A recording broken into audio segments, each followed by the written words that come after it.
Oui, bien bonsoir à tous. Ah, un instant, je règle mes chronos. Essentiel. Moi qui insiste auprès de mes amis pour qu'ils soient brefs, vous savez combien je suis lent. Oui, donc, pourquoi ce sujet? Si l'histoire n'a pas de sens, quel sens a ma vie?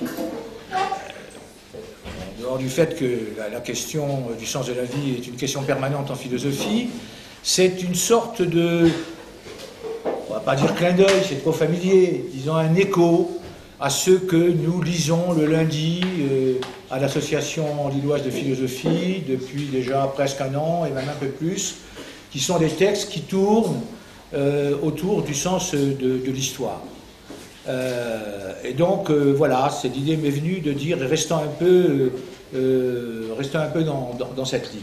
Mais rassurez-vous, il n'est pas nécessaire d'avoir lu ces textes-là, que je vais du reste assez peu citer, ni pour suivre l'intro, ni pour participer au débat. Les gens du lundi reconnaîtront les bébés au passage, mais je pense que tout le monde va pouvoir suivre cela. Alors, si l'histoire n'a pas de sens, quel sens a ma vie? 2 ou 3 remarques au préalable avant d'entrer dans le vif du sujet. Que faut-il entendre par sens, d'abord? Alors, il y a une expérience amusante qui m'a amusé d'une certaine façon, j'aurais pu m'y attendre.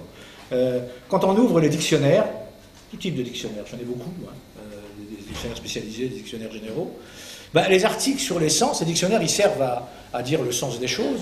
Eh bien, les articles sur les sens sont extrêmement étendus, sont extrêmement développés, si bien qu'il est un petit peu difficile de résumer ça, sauf une idée qu'on va trouver partout et que je vais vous demander de retenir, qui est essentielle même, rapportée à notre sujet, c'est qu'il faut au moins entendre 2 choses qui sont bien distinctes quand on parle de sens.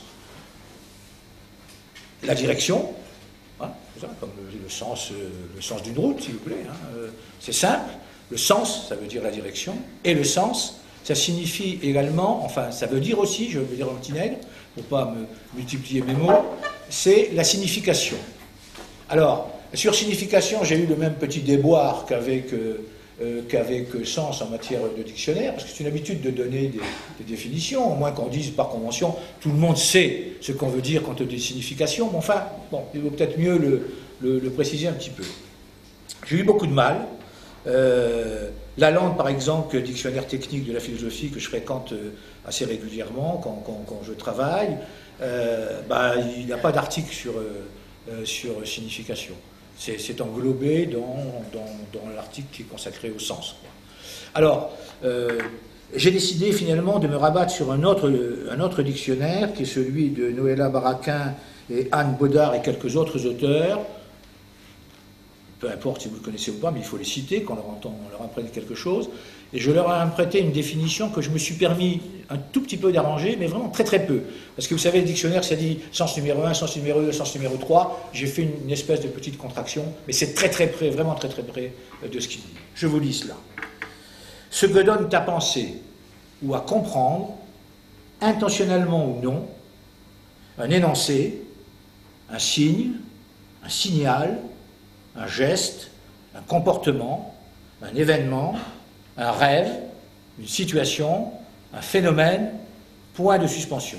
Point de suspension, ça veut dire qu'on pourrait allonger la liste. Ce qu'on retient, c'est ce que donne à penser et à comprendre, intentionnellement ou non, ces différents énoncés. J'ai voulu vous éviter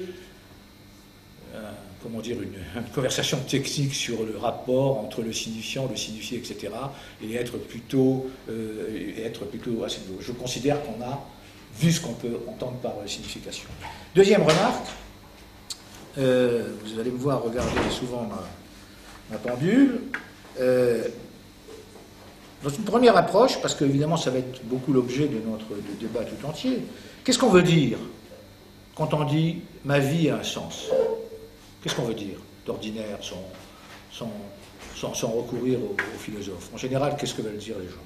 À mon sens, vous voyez, je ne l'ai pas fait exprès, ils veulent dire que ma vie a une valeur. Ça veut dire qu'il y a quelque chose de plus que le simple déroulé de ma vie il y a même quelque chose de plus que ce qu'on pourrait appeler les buts que j'ai dans ma vie ou les projets que j'ai. Qu'elle a une valeur, ça désigne qu'il y a quelque chose de plus que cela. Quoi en général? Justement quelque chose qui est lié à la valeur. Je pense qu'on veut dire que au moins une part de ses actions, de ses comportements, de ses soucis, je ne sais comment nommer ça, se font pour servir ou au nom de choses comme la justice, l'égalité ou l'amour de son prochain. Vous verrez que l'amour de son prochain, je crois, pour le commun des mortels va avoir une dimension importante. Troisième remarque, on va explorer ça un peu plus avant dans le débat. L'objet du débat de ce soir, ce n'est pas de savoir si l'histoire a un sens ou pas. Je veux dire, ça serait. J'espère que le débat ne va pas s'engager là-dessus. Ce n'est pas le sujet, hein, même si c'est très tentant de le faire. Le sujet, c'est si l'histoire n'a pas de sens, c'est-à-dire on se met d'emblée dans ce cas de figure, qui est un cas de figure qui n'a rien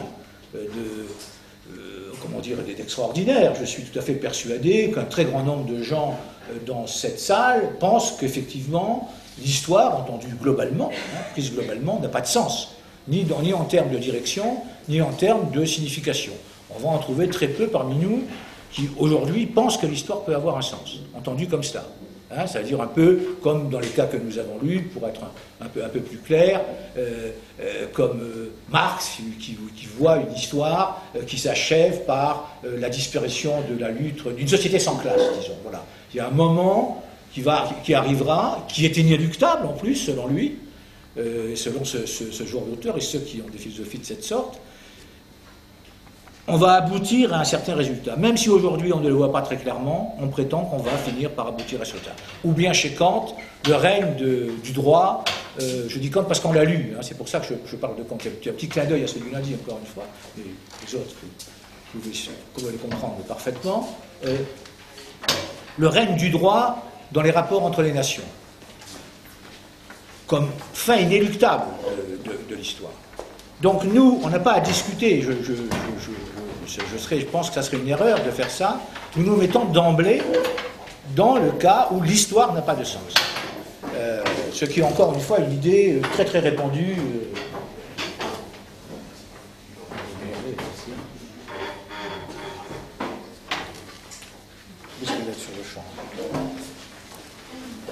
C'est artisanal. C'est artisanal, on est débordé par le succès, mais tant mieux. Ce soir, on clore la 9e année des Jeudis Philo. Et on commence la 10e année au mois de septembre prochain. Parenthèse fermée, ça doit avoir un sens cette affaire. On se place donc d'emblée dans cette situation. Et alors, bon, voilà, je vous engage donc à ne pas, malgré la tentation, à ne pas faire un débat sur le sens de l'histoire, ça n'est pas ça l'objet. Face à une histoire qui n'a pas de sens ou qui n'aurait pas de sens, je vois 3 familles de réponses à la question quel sens a ma vie. Je ne sais pas pourquoi en France on raisonne toujours en trois temps, en 3 termes, mais c'est comme ça. J'ai 3 familles, je les ai regroupées en 3 familles, si vous voulez. Je vais vous énoncer les titres et venir après rapidement les exposer. Rester dans cette logique, c'est-à-dire de l'absurdité du monde. Se mettre en retrait et rechercher le bonheur, c'est la réponse d'Épicure. Je dis que c'est la réponse d'Épicure, j'ai choisi de prendre Épicure comme illustration de cette thèse parce que nous avons lu ensemble la lettre à Ménécée et qu'au moins pour ceux du lundi, ça va parler, et pour les autres, rassurez-vous, je vais le faire parler. Enfin, du moins, je vais essayer. Et enfin, faire face et imposer un sens. 3e famille d'attitude ou de réaction ou de réponse, faire face et imposer un sens, je m'expliquerai là-dessus tout à l'heure, un peu dans la lignée de Camus et des existentialistes. Alors, la première famille de réponses, rester dans cette logique, c'est-à-dire dire ou prétendre, l'histoire n'a pas de sens, mais ma vie n'a pas de sens non plus. Alors là, ce que je voudrais souligner, une chose qui s'est imposée petit à petit à moi, c'est qu'en fait, on va trouver très peu de gens, on va trouver beaucoup de monde pour dire l'histoire n'a pas de sens, mais on va trouver très peu de monde pour dire ma vie n'a pas de sens. Essayez de faire l'enquête, vous verrez. À mon avis, on en trouve très très peu. Et on va en trouver beaucoup, pour dire qu'à la lumière, la vie, ils veulent dire l'histoire justement, la vie n'a pas de sens, mais ma vie, quand vous voyez ta vie, eh bien, vous allez voir qu'ils vont commencer à vous raconter que leur vie a un sens, un peu comme je vous l'ai dit tout à l'heure. Donc, et pourquoi cela? Je vais aller vite. Je propose, si vous voulez, que cette sorte de paradoxe, je vais la livrer au débat. Je ne veux pas trop la développer là. J'espère que vous allez bien vouloir vous en saisir de cette étonnante affaire. L'histoire n'a pas de sens, mais ma vie à moi, elle en a un. Juste une petite contribution d'ores et déjà à ce débat. Pourquoi il en est ainsi? De mon point de vue, pour deux raisons essentielles. Je vais dans une intro, je suis obligé d'être schématique, d'être bref, je ne le suis sûrement pas assez. Parce que je crois que l'homme a besoin de sens. Il a un besoin fondamental, il a un besoin élémentaire de sens. Voilà, être un homme, c'est avoir besoin de sens. C'est pas uniquement se manger, se nourrir, et secondairement ou accessoirement s'occuper du sens. Non, je crois qu'il a fondamentalement, essentiellement, besoin de sens. Sans doute, pour aller vite, parce qu'il pense et qu'il parle. Et sans doute pour cette raison, mais c'est un animal qui a besoin de sens.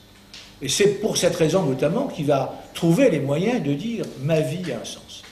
Le deuxième pilier sur lequel il va, j'allais dire, un abus du mot à mon sens, enfin, le deuxième pilier sur lequel il va s'appuyer, et qu'on retrouve derrière, enquêtez auprès de vous, vous verrez, c'est très amusant, hein, demandez.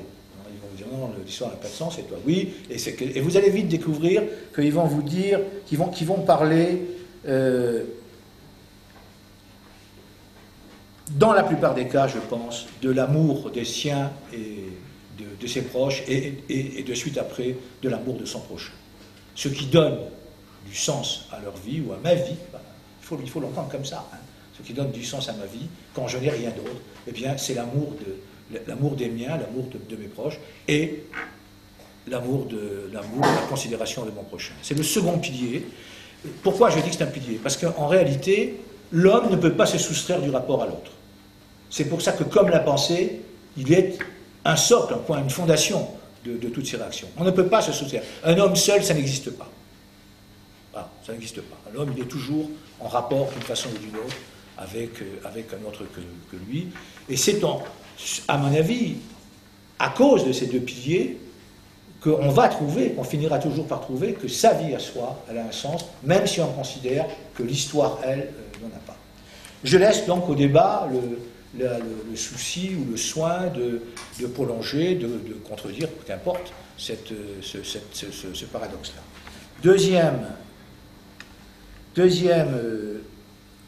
Deuxième famille de réponses, c'est celle que j'ai appelée « se mettre en retrait et rechercher le bonheur ». Et j'ai rajouté un sous-titre pour moi, ou dans mes notes, la réponse d'Épicure. Alors, d'un mot, vous dire qu'évidemment, la recherche du bonheur de manière permanente, c'est quasi un lieu commun de dire qu'elle est impossible. Donc je ne vais pas insister là-dessus, enfin, pas en tous les cas dans cet intro qui a été trop réduit. Je considère que on ne peut pas atteindre le bonheur. Épicure ne le pense pas, lui, justement. C'est pour ça que je l'ai retenu et que je veux le discuter. Pas seulement parce que nous l'avons lu, c'est un peu pour ça que j'ai retenu lui plutôt que quelqu'un d'autre, mais je vais rappeler quelques données pour ceux qui n'ont pas lu cette lettre à Ménessier, qui est une lettre magnifique, d'un autre côté. En étant bref, en insistant sur certains points plutôt que d'autres, vous me pardonnerez. D'abord, il faut savoir qu'il y a une cosmogonie, c'est-à-dire une représentation de l'organisation et du fonctionnement du cosmos chez Épicure. Je n'en dis pas davantage. Et dans cette cosmogonie, la place qui est faite au monde des hommes où se déroule leur histoire, eh bien, pour Épicure, c'est insensé. Ça n'a pas de sens. C'est l'univers des passions, c'est-à-dire tout ce qui relève de la cité, tout ce qui va se passer en dehors. Épicure nous dit, c'est la passion des hommes, ça n'a pas de sens, il faut s'en préserver même. Je vous dis comment j'ai compris, moi personnellement, Épicure. Je peux être contesté par des lecteurs du Nodi. Moi, c'est ce que j'ai retenu et c'est que je vous pense ce que dit, pense Épicure. Donc, le monde est absurde pour Épicure. L'histoire n'a pas de sens pour Épicure.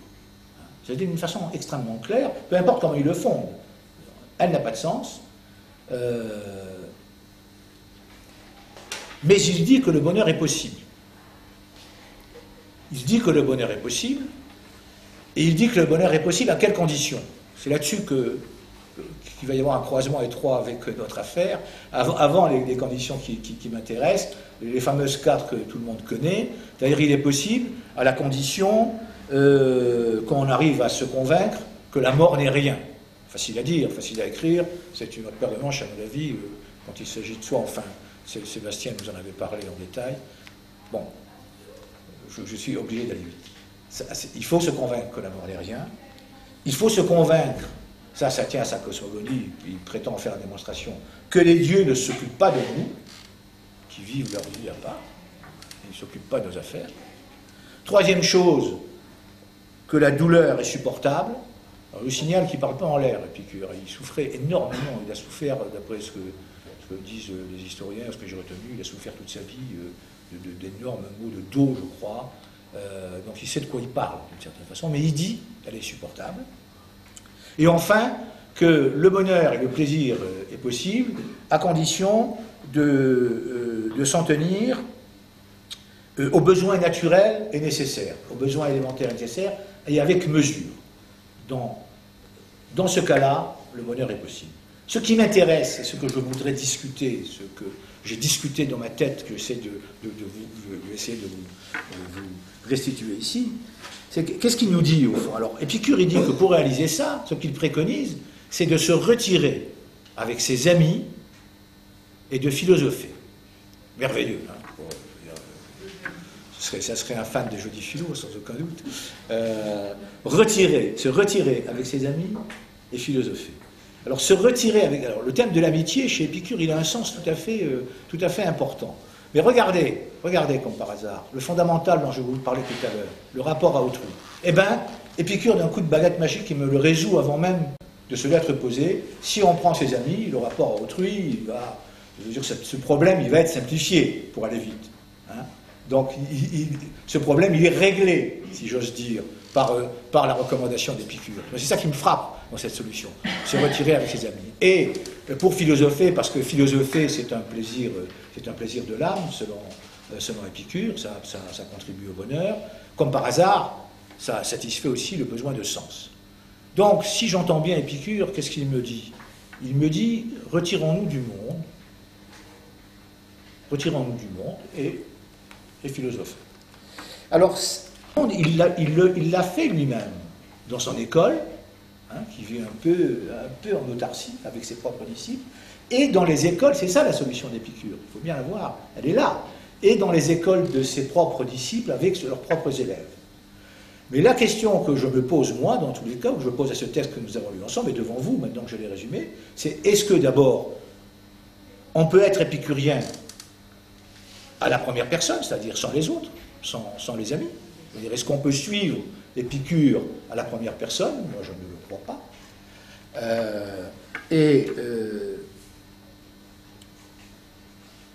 Où en suis-je? Pardonnez-moi.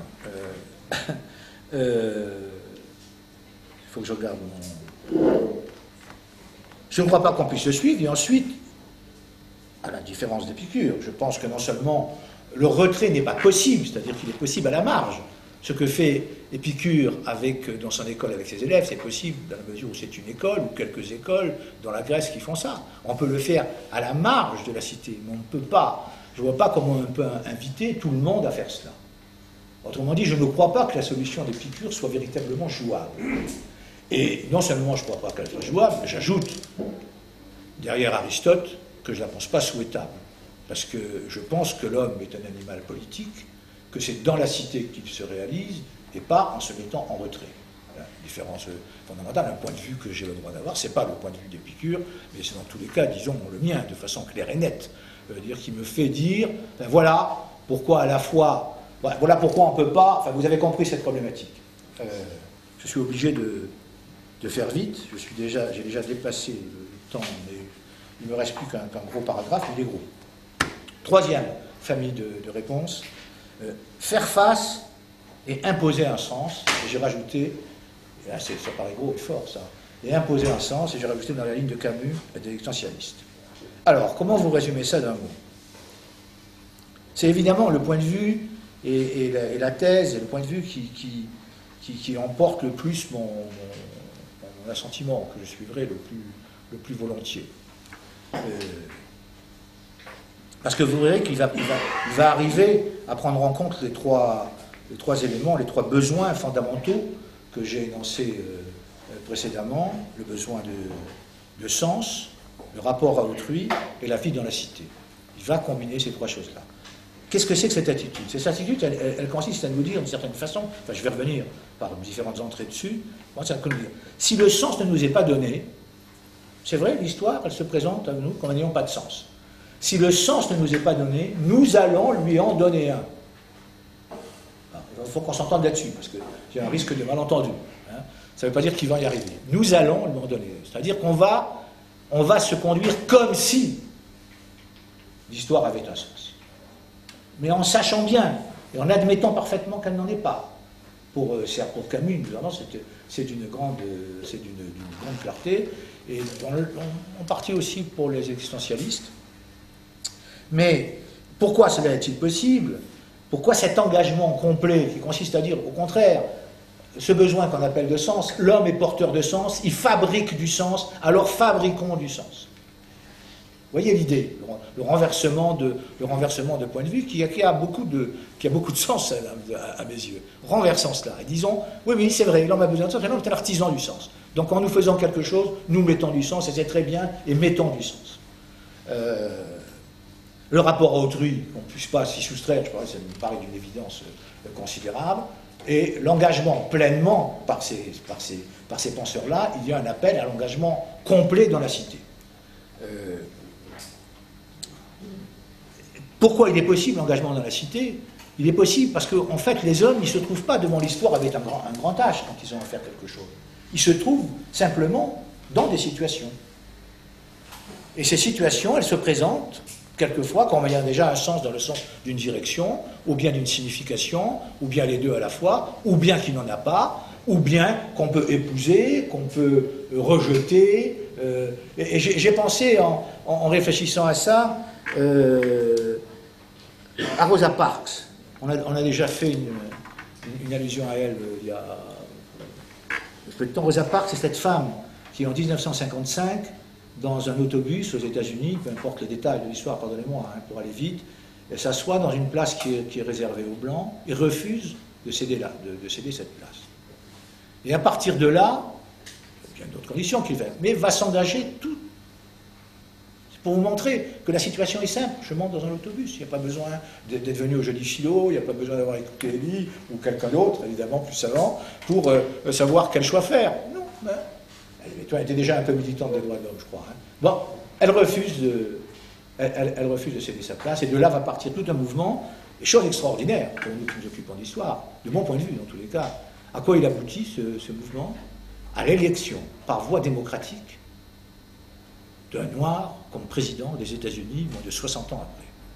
Quand vous voyez ça, vous vous dites, dans une pipe, l'histoire, elle a un sens. Hein. Parfois, ou en tous les cas, elle semble en avoir un. On est un peu saisi en tous les cas c'est mon cas, on est un petit peu saisi d'admiration. Bon, pourquoi je vous dis ça? Pas pour vous dire que je suis saisi d'admiration, oui, je le suis, mais pour vous montrer qu'il ne s'agit pas vous voyez, ça peut partir très simplement d'une situation dans laquelle on est et de prendre une position dans cette situation-là. Et elle a voulu donner ce sens, et ça a pris, la mayonnaise a pris. Alors, pour en finir, oula, je suis hors de tous les temps, l'invitation de Camus notamment, c'est de dire il faut à la fois être tenace dans ce sens-là, et en même temps être lucide. Ça veut dire ne pas se faire d'illusions. L'histoire, pour autant, même si cet épisode-là, lui, a une signification, l'histoire, prise globalement, pour autant, pourrait et sans doute n'en a pas. Mais nous allons faire comme si. Se faire comme si, c'est la conclusion de cette introduction, et je vous donne la parole pour de tout ceci débattre.